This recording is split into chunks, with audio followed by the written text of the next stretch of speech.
Do you need to submit an electronic posting preference proforma, or ePPP? Want to stand the best chance at securing the posting you actually want?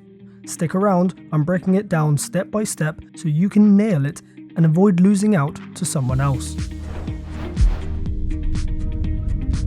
Hey everyone, and welcome to The Savvy Squaddie. In this video I'm going to explain the ePPP process and how you can best apply for the positions you want.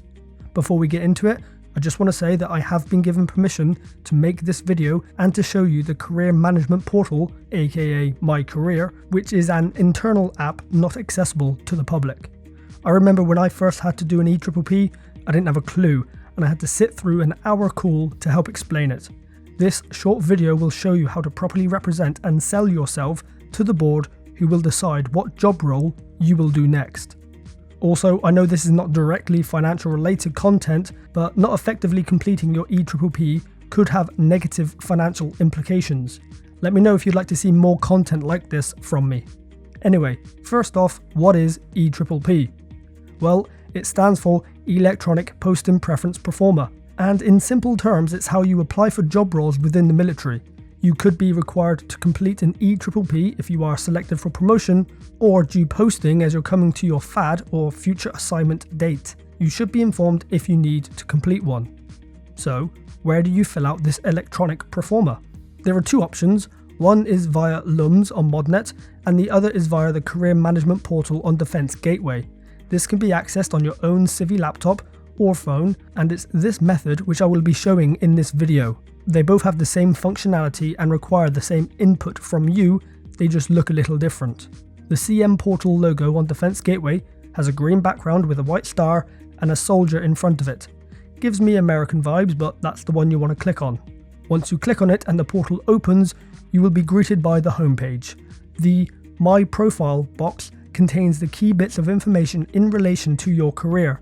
You will also see a timer counting down within the My Position Lists box, and this just shows you the name of the board you are sitting on and how long you have to submit your ePPP. I also want to highlight this little figure in the top right of the screen. I haven't seen this before, but it's a pretty cool feature for those that might require some of the functions. When you click on it, it opens a bunch of different accessibility options. You can change the font, the size, the theme, the line spacing, and there are some more customizable options too. Pretty handy. Right, let's dig into My Profile, as there is an element here you need to complete. You can either click on the My Profile box at the top of the homepage or the little My Profile icon in the taskbar at the bottom of the page. When the page opens, you will see My Profile comments, and chances are for most of you, it's empty, which is not ideal. Along the top are a bunch of different tabs for you to check out, from your annual reports to your competencies. I won't be going into these in this video. Now, the reason why it's not ideal for your My Profile comments box to be empty is because when the board members go to look at your career profile sheet, this will be the first thing that they see, and I'll show what it looks like from their perspective a bit later. The aim is to provide them with a general overview of long-term aspirations and goals, location preferences, and other considerations. It is not specific to any job you are applying for. It's meant to be overarching. It simply provides the board members with a broadened perspective which will allow them to allocate you the best possible job. Not taking the time to properly construct this could mean the difference between you getting the job you want or it going to someone else who put in a bit of effort into articulating their vision and priorities. A well-crafted My Profile comments section demonstrates initiative, self-awareness, and a clear sense of direction, qualities that can set you apart in the eyes of board members. By thoughtfully outlining your location preferences, some general considerations, personal domestic considerations, career aspirations, and even your last operational tour, you not only make their decision-making process easier, but also increase your chances of landing a role that truly aligns with your goals.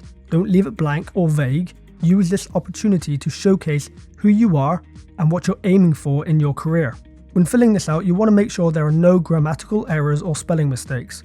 One way to do this is to type it out in Microsoft Word first, have a couple of people read over it, and then copy and paste it into the My Profile comments box.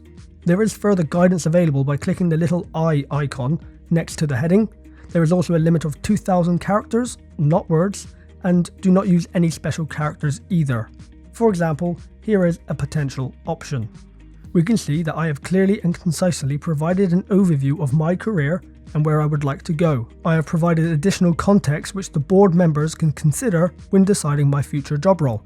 Of course, your situation and circumstances will be different, but unless you mention them, the board members will not know, and so it will not be a consideration when they allocate you your next job. Make sure to click save when you are finished.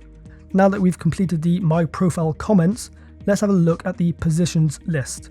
You can either click on the icon at the bottom of the screen to load that page, or if you're on the home page, you can click the My Position Lists box there too. Before I go into it, we can see the timer counting down, the name of the board, and the deadline. Once you click into it, at the top of this new page, you will see job applications and future considerations.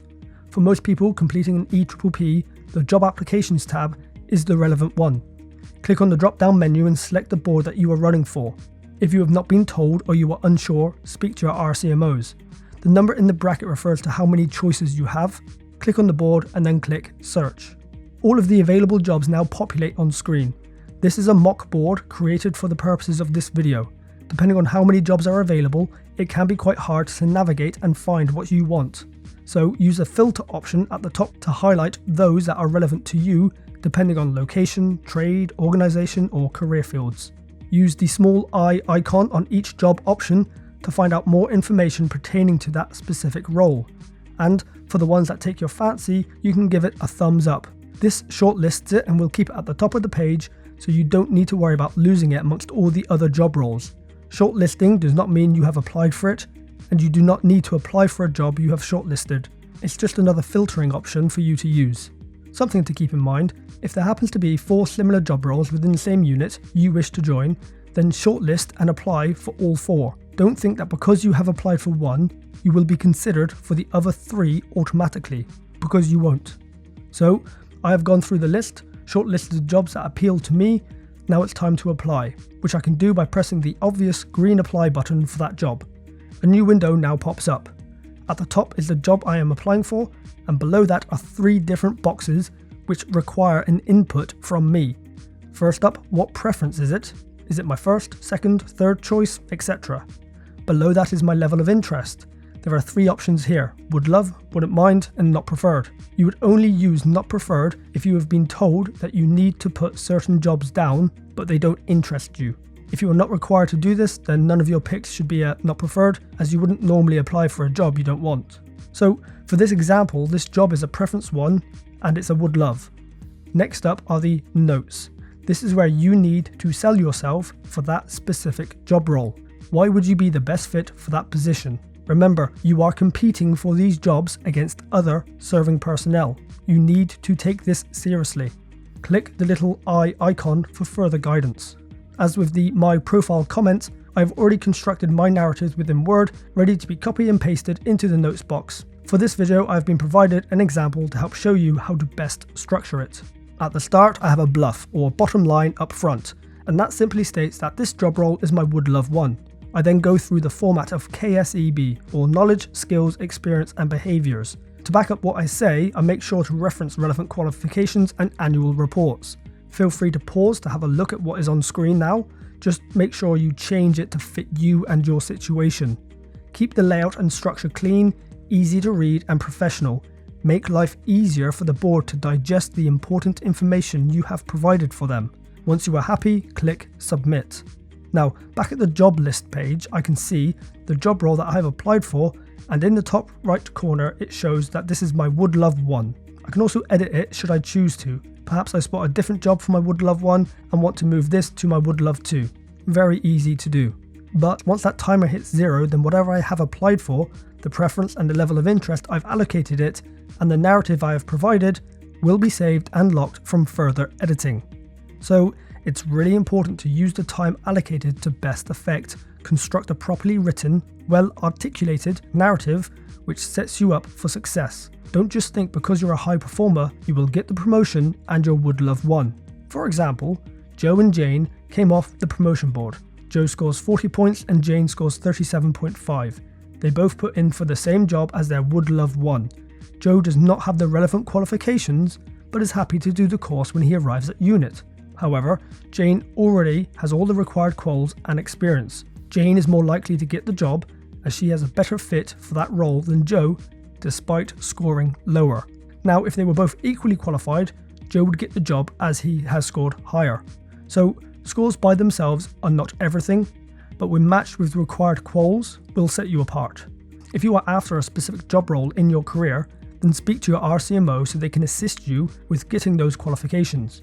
Now, if you have been selected for promotion but have not scored high, don't be disheartened. You just need to bring something else to the table in the form of KSE-B to set you apart from everyone else, which will highlight why you are the best person for that job. This is why it's important to nail down the My Profile comments and the narrative for each job you apply for.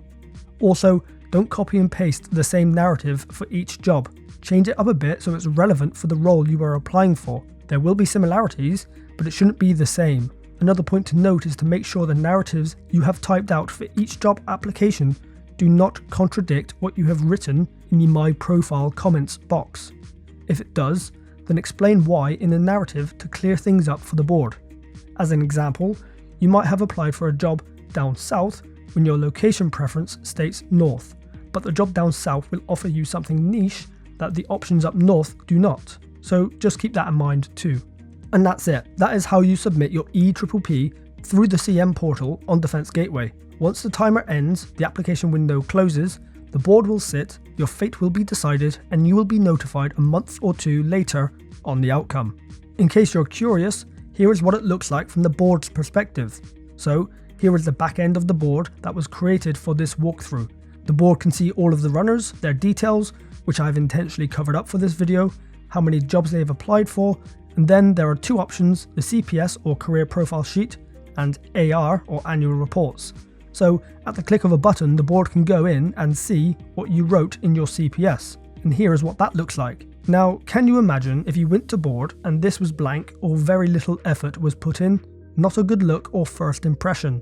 From here, they can also see a bunch of other bits of information within the tabs that run along the top. If you quote certain annual reports in your career profile sheet, then they can go and double check to make sure you're not trying to blag it. When it comes to selecting, the board can see the job positions on the left hand side, the job description on the right hand side, which they can expand and collapse, and in the middle are all of the runners for that job. Here they can access your CPS and ARs again, they can see your future assignment date, the preference and level of interest you've labelled that role as, and the board are also able to add their notes within this box. Just under the box is where they can see the notes that you have made for that specific job role, and they can see this for all of those who have applied for that job. Remember, it's competitive. You are unlikely to be the only one applying for that role. Just because it's your Would Love 1 does not mean you will get it. When I promoted, I got my Would Love 2, although in hindsight, it's worked out better for me. ePPPs are serious. Don't leave your career to chance. What has your experience been of this digital process? Do you have any tips to share?